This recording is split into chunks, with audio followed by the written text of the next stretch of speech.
जय नीतीश आई लालू के बारी माझी सहित में शोभे बसाजी अब बिखरल माटी इराज के तो केहू के दम नहीं बाटे कलम में के सुधारी बिहार। 2016 में एगो हम एल्बम गैले रहनी जमुना के राइटर रहनी कृष्णा तावेरानी करे के भेंट अह कॉलेज सबेर तोहर करब हम वेट अरे भइल रहे गलती ना फेर होई हो मुहवा ओढ़नी से बांध के ना वही है जानना तो चिन्हे में दे रहो जाला चुनरी पुरवैया में उड़ जाला चुनरी पुरवैया में जहिया से गैला लुधियाना ए राजा आजा हो हई दिल बा दीवाना दिल बा दीवाना।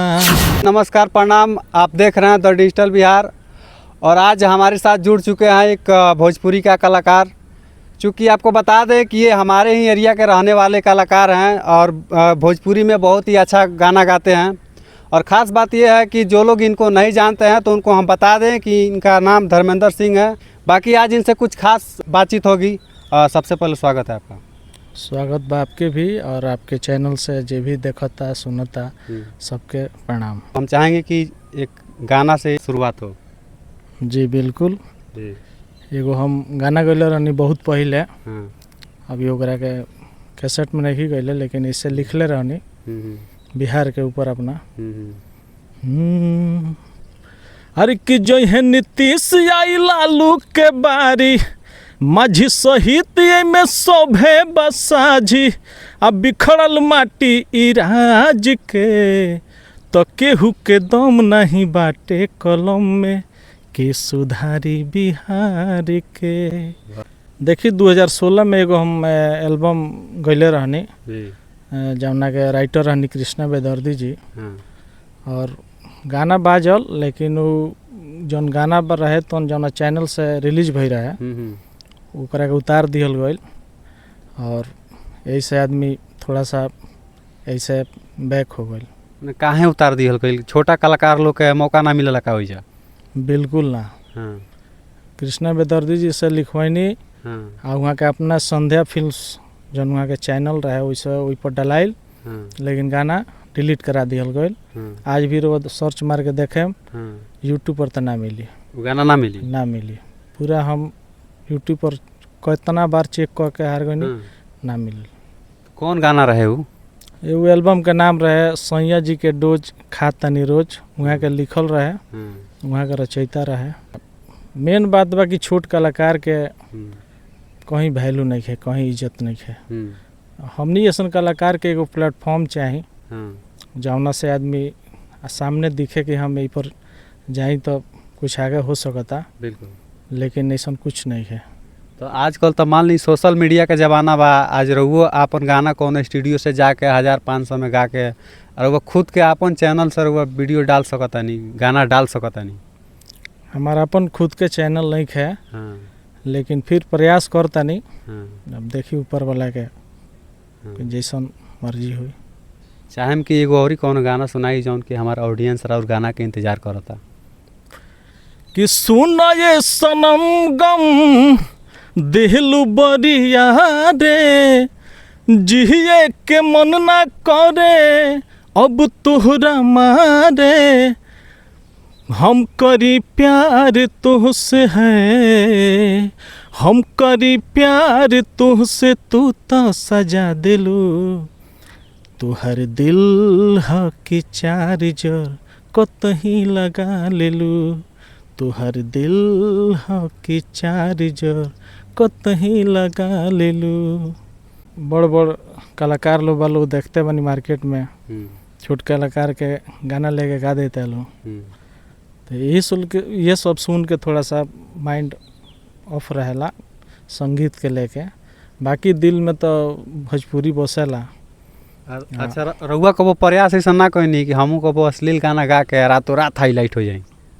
अश्लील गाना गावे में खुद अपना मने शर्म लागेला। हाँ बताई मान ली कि हम अश्लील गाना गा दी, हाँ हमरे घर के लोग सुने, हमरे मने क्लोज जी बा, हित रिश्तेदार जो भी बा वो सुने तो अच्छा ना लगेला, खुद आदमी शर्म लगेला, आँख कैसे मिलाई। ऐसे गाना वैसन गावे के मने हमार प्रयास बा कि सबके सुने और अच्छा लगे। जी बिल्कुल। तो माने ऐसा तो बहुत सारा लोग मार्केट में बा कि आवत आवे रातों रात अश्लील गा के हाईलाइट हो जाता, का कहे मुकरा खातिर? ढेर दिन नहीं खन चलत उ सब। हाँ उ लोग ढेर दिन ना चली ढेर दिन ना चली ना। कहे के मतलब है जे बनी तो लंबा रिस्क के घोड़ा बनी। हाँ ई सब ना जे थोड़ा सा गायनी, थोड़ा सा हाईलाइट बनी या फिर दबा गनी, कहाँ चल गनी कोनो कर अते पता नहीं है। ऐसे संगीत के वैसे सजाई जो कुछ दिन ले चले और लोग प्यार भी करे, इज्जत भी दे, मान सम्मान सब मिले।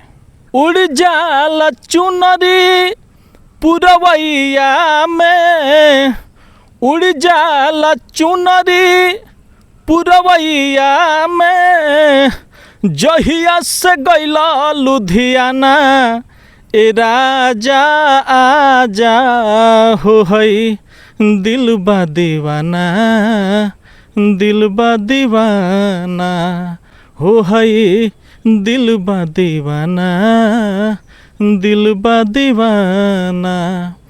फोनबो न करे को, चिट्ठियो न भेजेल, का कोही राजा हमार के करा पे मरेल। करल नादानी जानत बानी, करल नादानी जानत बानी, जहिया से गैला लुधियाना, ए राजा आजा हो हई दिल बा दीवाना, दिल बा दीवाना। बहुत सुंदर। वाकई इनके जीभा पे माँ सरस्वती वास करती है। चूँकि हमको नहीं पता था कि हमारे एरिया के ये कलाकार इतने अच्छे गाना गाते हैं, इतना सुरीला आवाज़ है इनका कि पूछिए मत। आपको ये गाना कैसा लगा एक बार कमेंट करके बताएं। और ब्याह जी हम चाहेंगे कि जाते जाते अंत में हमारे ऑडियंस को क्या कहेंगे? ऑडियंस का हम यह कहम, भोजपुरी जहान भोजपुरिया लोग से यह कहब हाँ कि रउआ सबके अगर अच्छा लागल होखे हाँ तो ये वीडियो के शेयर करी, हाँ। दबा के शेयर करी, अपना भाई के प्यारा आशीर्वाद दी हाँ। और कोशिश करम आके ऐसे गावत रहली। तो चलिए यहाँ का रहनी हमारा साथ है धर्मेंद्र सिंह जी, बहुत अच्छा एगो कलाकार बानी।